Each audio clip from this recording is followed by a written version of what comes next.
ஏற்கனவே இருக்கிற பிரச்சனைலாம் போதாதுன்னு தேவையில்லாம இன்னொரு பிரச்சனை வருது. ச்ச! என்ன வாழ்க்கடா இது? கடுப்பா ஆகுது. நிம்மதியே இல்ல. என்னாச்சு? ஏன் இவ்ளோ டென்ஷனா இருக்க? தேவையில்லாத சில விஷயம் லைஃப்ல வந்து ரொம்ப டென்ஷன் பண்ணுது. என்ன பண்றதுனே தெரியல. அதுதான் தேவையில்லாத பிரச்சனைன்னு நீயே சொல்றியே. அப்புறம் ஏன் அதுக்கு டென்ஷன் ஆகுற? இங்க பாரு, நம்ம லைஃப்ல தேவையில்லாம நிறைய விஷயம் நடக்கும்.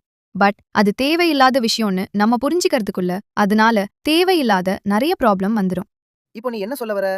நான் என்ன சொல்ல வர்றேன்னா, நமக்கு இந்த வேர்ல்ட்ல தேவையானது ஒண்ணுதான். அதுதான் நிம்மதி. இன்னைக்கு எல்லாரும் எங்க நிம்மதின்னு ஸ்டேட்டஸ் வச்சிட்டு இருக்காங்க. ஆல்ரெடி ஒருத்தர் அதுக்கான சொல்யூஷனை சொல்லிட்டாரு. யார் அவரு? இது கூட தெரியலையா? நம்ம ஜீசஸ் தான் அவரு.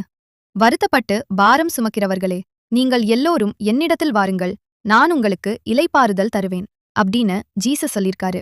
எப்பா, உன்னோட பாரத்தையெல்லாம் என்கிட்ட விட்டுரு, நான் உனக்கு நிம்மதிய தாரேன்னு சொல்றாரு.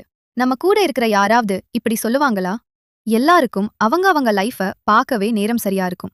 ஆறுதல் வேணா சொல்லுவாங்களே தவிர நிம்மதிய அவங்களால தர முடியாது. நீ சொல்றது என்னவோ உண்மைதான். யாராலையும் நிம்மதியை தர முடியாது. ஜீசஸ் நமக்காக உயிரையே கொடுத்திருக்காரு. அப்போ எனக்கு வேண்டிய நிம்மதியையும் அவர்தான் தருவாரு. எனக்கு இத புரிய வச்சதுக்கு ரொம்ப தேங்க்ஸ் மேரி. தேங்க்ஸ் எனக்கு இல்ல, ஜீசஸ் கிட்ட சொல்லு. ஏன் மூலமா உன்கிட்ட அவருதான் பேசிருக்காரு. ஆமா, ஆமா. Thank you Jesus.